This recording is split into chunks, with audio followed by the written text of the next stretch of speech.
YouTube? It's Heretic here. Welcome back. I got another deck video for you guys here today from the new set Ultra Prism. Pre-release is coming up here pretty soon. Looks like within a little over a week. And so we are looking at a Glaceon-GX deck today, and this deck is going through a bit more transformation than the last one that I showed you guys, the Duskmane Necrozma GX Magnezone deck, which is more straightforward in the building process.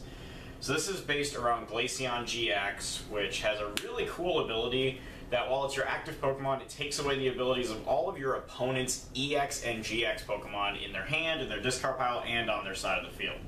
So it's kind of like Wobbuffet, like a one-sided Wobbuffet in a way, only rather than just taking things away by type, it just takes away EX and GX, so stuff like Octillery and stand-in Zoroark and stuff like that will still function, but it takes away big stuff like Gardevoir GX, Zoroark GX, probably the biggest one right now, and just other stuff that, Metagross GX, like whatever else, EX and GX, Volcanion, and then of course Tapu Lele, which actually I changed my mind on Zoroark. Tapu Lele is probably the biggest one because that's kind of what this deck predicates off of. So, little random silly moment there, but anyway, so we have a 4-3 line of Glaceon-GX. This is the bread and butter of the deck. Energy Evolution allows you to evolve Eevee on the first turn by attaching a water energy to it, search your deck for a Glaceon-GX, and immediately evolve it. So if you go first, you can establish this lock against you lock down your opponent's Tapu Lele GXs and all their other EX GX abilities before they even have a turn, which can prevent Tapu Lele from in turn getting them a draw supporter or the highly coveted first turn Bridget, which is really, really big, especially against evolution-based decks. But a lot of things, just relying so heavily on that first turn Bridget right now. So we have a 4-3 Glaceon line. Then we just got a little bit of support. We got 2 Tapu Lele GX, and let's see here, we also got an Oranguru to be able to draw your hand back up, draw some extra cards. And then I noticed that I was having some trouble with stuff like Baby Alolan Ninetales, the Dark Basic Hoopa, the Safeguardish kind of stuff, and with Vikavolt. So we have a 2-1 Garbotoxin Garbodor in here. It might seem kind of redundant since we're already locking abilities with Glaceon, but this is just like later on down the stretch you can lock all abilities instead of just, what you have with the Glaceon to lock, and if you don't need it for said matchup, then you have a Oranguru. So Garbodor is really there for the matchups where you need it. It's not something where it's like, oh my god, you gotta get it out every game. But really can help swing some otherwise bad matchups. So that's our Pokemon lineup is pretty simple. Get into our supporters, we have 4N and 4 Cynthia. This is another deck where we're not running Professor Sycamore, again because we're relying on an evolution, even if it is just a stage 1 that is evolved from the decks, as early as turn 1. Just seems better since we're not playing off discarding anything, since I don't run Aqua Patch. So I tried that out, it just seemed like it wasn't really helping out too much. It was a dead card more often than not. So those are our draw supporters. And then we've got 4 Guzma and 4 Acerola. So a very straightforward supporter line. 16 supporters, 4 different cards, 4 copies of each.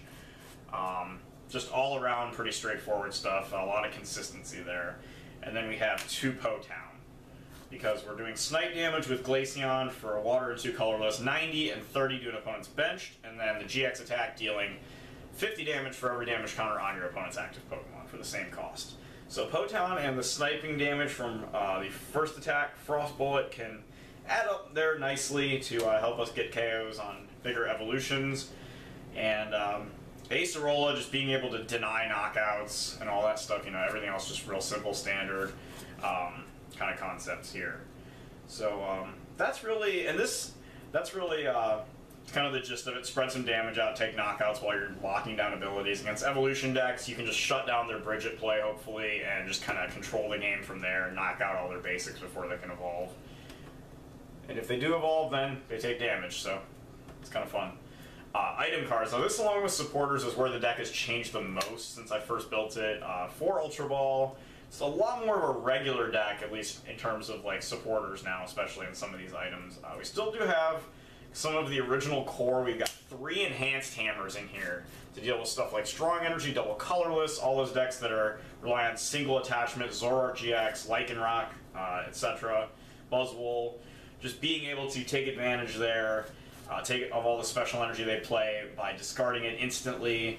Originally this was a heavy hammer deck, ran enhanced hammers, crushing hammers, flare grunts, plumeria, you name it. It was like a marriage between Quad Wobbuffet or Wishy-Washy, Hoopa, and Sylveon. Eventually I realized that was not the way to go with the deck, but we have kept in a whole bunch of Acerolas, actually added some more, and the enhanced hammers just because it seems too good not to play in a deck like this. Next we have 3 Floatstones. This is not only for Garbodor, but also just to be able to maneuver between Glaceons and especially something like Oranguru or Tapu Lele, so we don't have to attach energy to it. Just real nice to have there. 2 Field Blowers, mainly to help deal with opposing Choice Bands to keep damage output down. Next we have 2 Choice Bands of our own, just to help buffer Glaceon's damage output a little bit. We have 2 Super Rod for mid to late game to help us get Pokemon and energy back if we need to.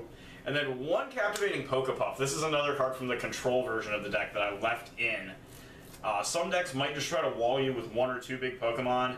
This can really help to just force some stuff down, either a Guzma target or to just be able to take care of with the snipe damage on Frost Bullet. Put something down that you don't want to. First turn you could force a Lele down if you don't have the lock. Most of the time that's not going to really be too relevant, but just being able to force stuff out of your opponent's hand when they don't want to.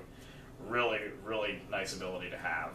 And then we have our energy, which is 8 basic water and 4 double colorless. Originally it was 10 and 2 when I was playing the more Sylveon-esque version of the deck with like Lusamine, Skyla, all the energy denial, Puzzle of Time I tried out a bit. Eventually we moved to the more attack-based version of the deck since I realized that attacking with Glaceon was just better while we're locking things down than going for the mill with stuff like Team Rocket's Handiwork. Went to the 4 double colorless, was able to cut back on some of the basic water since we have more draw supporters now. Just more ways to kind of get to it. I have Tapu Lele's now to be able to search out our draw supporters as well in the beginning of the game. Just lots of ways to pull stuff from the deck and get what we need first turn. So we're able to get by with a couple less basic water and in turn increase our double colorless count to be able to attack turn 2 more frequently.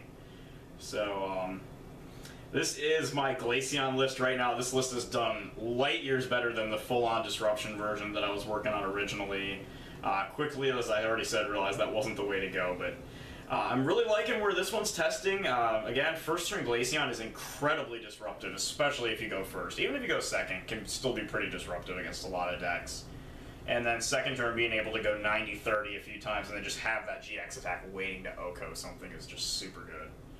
So, anyway, it's my GX marker, by the way, if you guys are wondering what that is. Lapis Lazuli from Steven Universe. Made for me by Nicolina Moon, who's been on here a couple times. So, anyway, that is Glaceon-GX, Garbodor, I guess. It's just a Glaceon deck to me. That's what I have for you guys today. I hope you guys liked it, and I will see you again very soon. Cheers.